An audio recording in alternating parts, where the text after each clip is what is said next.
Ndabahaye kaze muri kino kiganiro citwa Itara. Jewe ndiko ndabaganirira nitwa Asher niyo nizigiye nkaba nezerewe cyane no kubana namwe. Nashaka mpere ku nsiguro y'iri jambo Itara. Ni kubera iki kiganiro ciswe Itara? Itara turarizi mu buzima bwa misi yose, ni ikintu dukoresha iyo hatabona, iyo hari umwijima, kugira ngo hashobore kubona ubuzima bubandanye, ari ikintu umuntu akeneye agitore, ari ahantu umuntu ashaka kuja agende habona.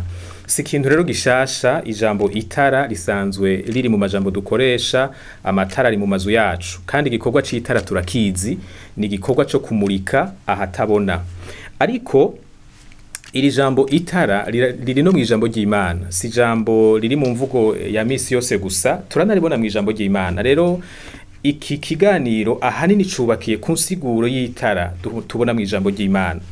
Imbere yuko tuvugana ku ijambo itara ubwaryo, nashaka tuanze tuvuge irindi jambo riri muri Bibiliya rifise aho rihurira n'itara.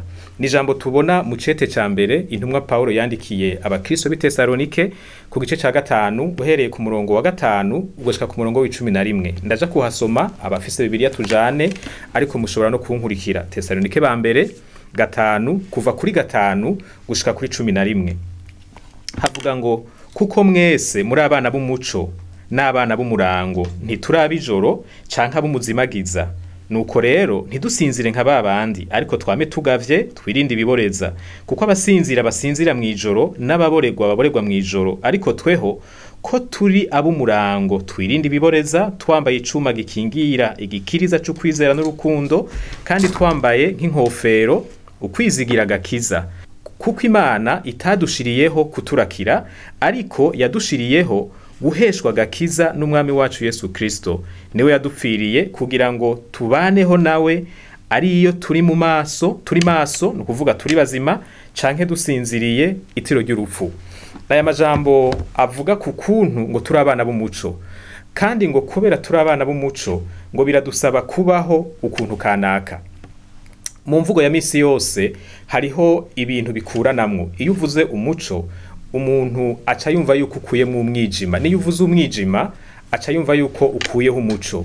Uvuze ngo turabana b'umuco, no kuvuga ko ubu dutandukanije n'abandi bana, abo bandi bana nabo twobita abana b'umwijima. Kandi Bibiliya irabivuga mu bindi bice tutaza gusoma kubera muri kano kanya, kuko turiko dushira inguvu kuri iri jambo ry'umuco. None rero nimba abizera Kristo ari abana b'umuco, uwo muco urafise aho uva, uwo muco urafise igituma ubaho. Ni ryatara rero turiko turavuga mu buzima bwacu nk'abizera. Hari ibintu Imana idusaba, hari ukuntu Imana idusaba kubaho.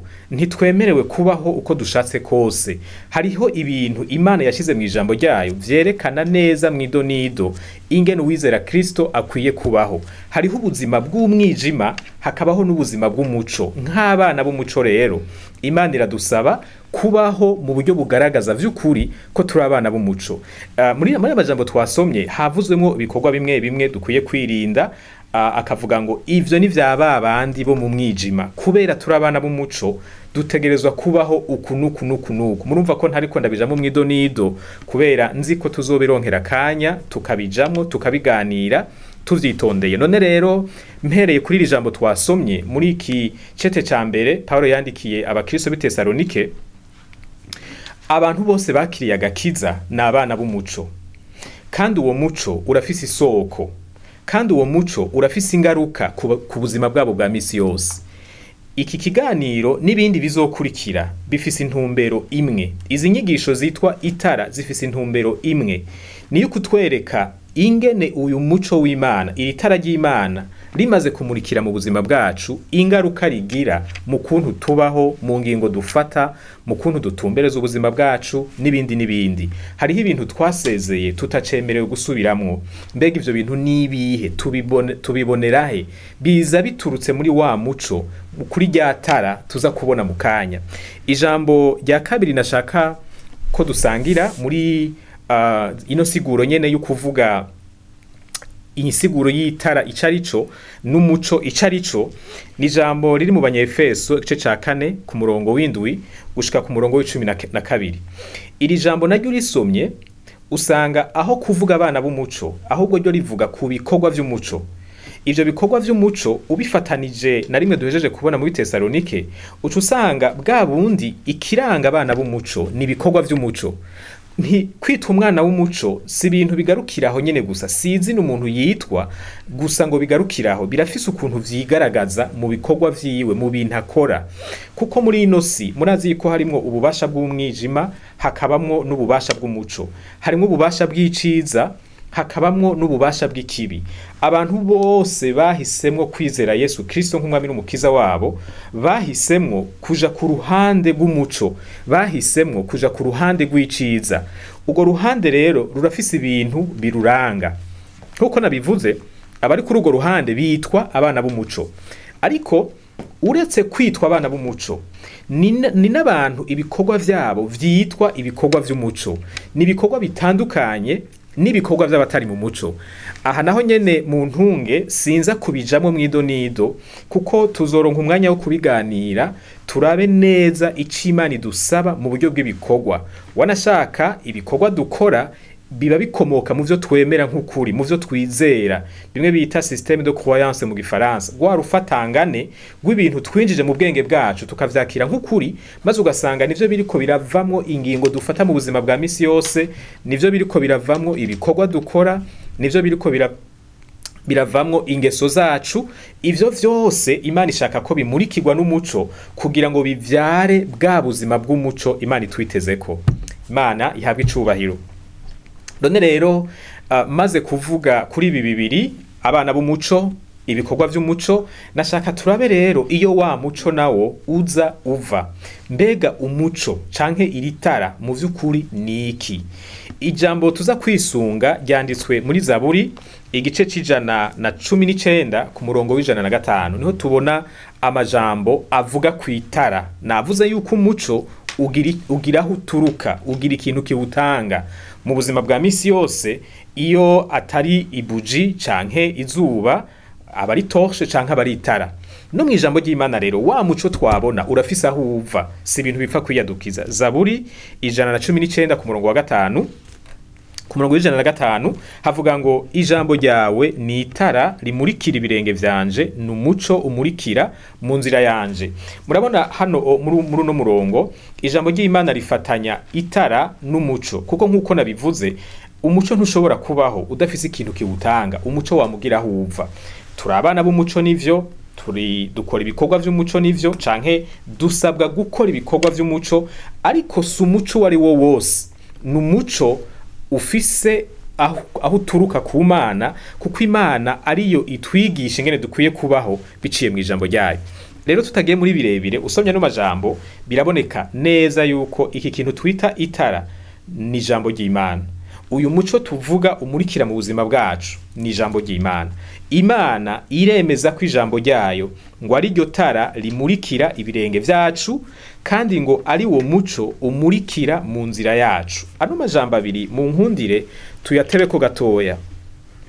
Iyo tuvuze ngo ijambo ryawe ni itara rimurikira ibirenge vyanje, ngo n'umuco umurikira mu nzira yanje, bisa nuko uyu muntu yanditse ya majambo yakoresheje imvugo ngereranyo, aho umenga yafashe umuntu ariko aragenda ahantu hatabona, ari mu nzira hatabona, ahantu hatabona, akenera umuco umurika mu nzira kugira ngo abone ahashira ibirenge vyiwe.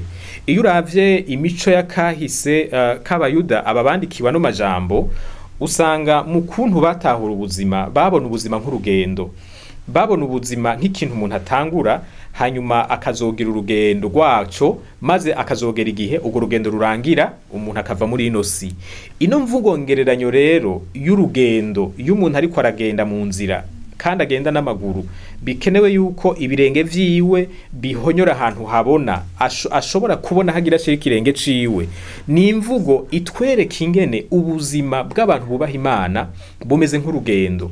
Ugo rugendo ruca ahantu hatabona. Murabibona muri ino si hariho ibintu bibi vyinshi bidukikije, hariho ivyo twakuze dusangaho, hariho ibivuka turorera. Satani akorera muri ino si, afise abakozi biwe, afise abamwemeye, afise abakora ivyo ashaka. Usanga ahantu umuntu abaye, naho wogerageza kuba umuntu mwiza, hama hariho ibintu bibi biza utabishaka. bimwe muri ivyo bibi bitubera imitego, ugasanga natwe hari igihe tubigwamwo biciye kuri kamere k'umubiri, kuko turafise agatima gakunda icaha, ako karashaka kudusunikira muri vya bibi biba biri aho tubaye.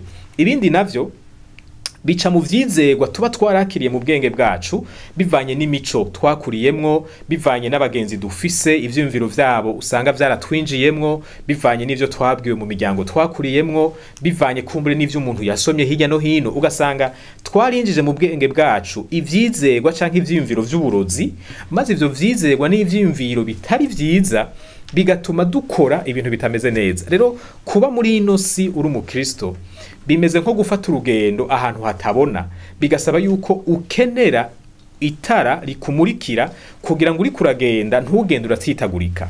Nashaka nsubira inyuma gato mvuge kuri uku kuzimira k'umuntu gufatiye kuri we nyene, gufatiye kukononekara k'ubwenge bwiwe, kuko ibivuye hanze bikaza bidukwegera mu nzira zitari nziza, hari igihe vyoroha kubibona, ariko ibiturimwo hari igihe bitugora.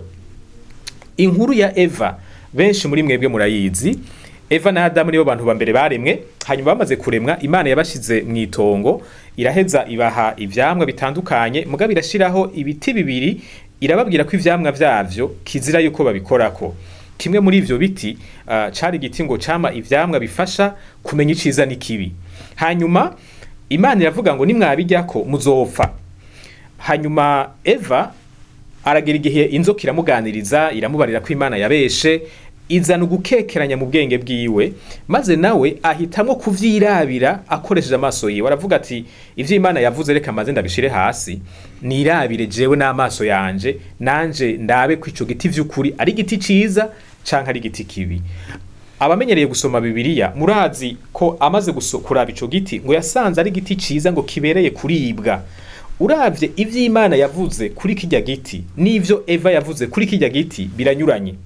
Ubwenge bwa Eva aho yageza kubona yabona ari ibintu vyiza cyane, ariko Imana yari yavuze ngo iki giti nimwagikorako mukarya ivyamwa vyacu muzopfa. Aho Imana yabona urupfu, Eva yahabonye ubwiza. Iri tandukaniro riri hagati y'aba bantu babiri ya Eva n'Imana niryo ryerekana ukuntu dukeneye umuco w'Imana mu buzima bwacu. Hariho ingingo dufata twagerageje uko dushoboye, tukabona ko ari ibintu vyiza, ko ari ibintu bitomoye, n'abantu bakanabiduhanura bakabitwemeza, mugabo wagera imbere ugasanga mu vy'ukuri rya ngingo wafashe yari ingingo mbi. Umwana w'umuntu nta bubasha afise bwo gutumbereza ubuzima bwiwe neza atisunze Imana. Iyo umuntu abigerageje arazimira, arihenda, kandi yihenda atanabizi. Ariko murabizi iyo wihenze utabizi, uko kwihenda kwawe ntikureka kukugira kw'inkurikizi mbi. Si vyiza yuko twigira abantu b'abahinga cyane ngo twibaze ngo turafise ubushobozi bukwiriye bwo gutumbereza ubuzima bwacu mu nzira nziza tudafise Imana. Wanashaka niki kintu twita inzira nziza conyene, hari ikintu twita ngo ni inzira nziza kandi ari inzira mbi. Ijambo ry'Imana rivuga ko umutima w'umuntu nta muntu yo wizira, ni ikintu cihenda cyane. Kanatsinda mu nyuma ya Eva ububasha bwa Satani bwarinjiye muri kamere k'abantu, ku buryo uyu munsi hoho urugezo tugeze ko mukononekara rutuma dukenera Imana cyane ahubwo kurusha na Eva. None rero iyo ijambo ry'Imana rivuze ngo numuco umurika mu nzira zacu, mu nzira yacu, bisigura yuko ukuntu dutumbereza ubuzima bwacu tudashobora kwisunga ubwenge bwacu bwonyene, tudashobora kwisunga abanyabwenge tuzi bonyene, tudashobora kwisunga imico yacu yonyene. Turakeneye umuco uva ku kintu kirenge y'abana b'abantu, ikintu gishobora kutwereka inzira atakwihenda na gutoya kurimo. Ico kintu nta handi kiri, ni Imana yonyene, ni ijambo ry'Imana ryonyene. Nuko ngarutse rero kuri ya nsiguro naherako, igituma izi nyigisho zitwa itara nuko mu vy'ukuri nk'abakristo twirekuriye mu biganza vy'Imana, twemera yuko Imana itumbereza ubuzima bwacu. Twarihevye turavuga tuti Imana turamanitse amaboko, niwe uzi bikwiriye, twigishe. Imana nayo iravuga iti nanje ndafise ijambo ryanje niryo nshaka gukoresha kugira ngo mumenye ukuri, muheze mugendere mu kuri, mumenye umuco mugendere mu muco. Gutyo ntimwitwe abana b'Imana, abana b'umuco gusa, ntimwitwe abantu bamenye Imana gusa, ahubwo bigaragarire mu ngingo mufata, mu buzima mubaho, mu vyo mukora. Aha rero hariho amajambo yo kuzirikana. Sinzi ingene mutahura agakiza, sinzi ingene mutahura kwakira Yesu Kristo mu buzima bwacu. ariko dufatiye kuri iri jambo ry'itara, itara rimurika mu nzira ducamwo, itara ridufasha gutumbereza ubuzima bwacu mu nzira nziza. Hariho ibintu vyo kurimbura ko hano. Icambere nuko gukizwa birafise ingaruka ku buzima. Gukizwa si ikintu umuntu akora ngo bitangurira aho nyene biherera aho nyene. Gukizwa ni intango y'ubuzima bushasha. Murazi ko hari n'ijambo dukoresha ngo yavutse ubwa kabiri. Umuntu avutse haba hageze ko atangura gukura. N'urugendo ni bwa buzima twari ko turavuga mu kanya gaheze. Gukizwa birafise ingaruka ku kuntu tubaho. Ntushobora gukizwa ngo ucubandanye ubaho nkuko vyari bimeze. Muri ico gihe haca haba ikibazo, ushobora kuba utakijwe vy'ukuri canke utatahuye ivyo urimwo. Gukizwa ni kuva munsi y'ububasha bw'umwami w'umwijima ukaza munsi y'ububasha bw'umwami w'umuco. Ivyo rero bisigura kuba wa mwana w'umuco, kugendera mu muco, gukora ibikorwa vy'umuco. Ni style de vie, n'ukuntu umuntu abaho. Gukizwa si bijya tuvuga, biba bijya tuvuga, iyo bijya tuvuga biserura ivyo dusanzwe dufise muri twebwe. Gukizwa vyigaragariza mu bintu vyose bituranga mu buzima bwacu bwa misi yose. Ndibuka umwanditsi umwe yigeze kuvuga ngo uzuvuga ijambo ry'Imana imisi yose, ngo nivyakenegwa uzukoresha amajambo. Nukuvuga uzubeho ubuzima butuma abantu babona Imana muri wewe. Ivyo ntibishoboka iyo umuntu atagendera muri ya nzira y'umuco. Ntibishoboka iyo umuntu atariko arakora vya bikorwa vy'umuco. Uwundi nawe yavuze ngo turakwiye kwiyubara cyane twebwe abizera, ngo kuko ngo hari abantu atayindi Bibiliya basoma atari twebwe.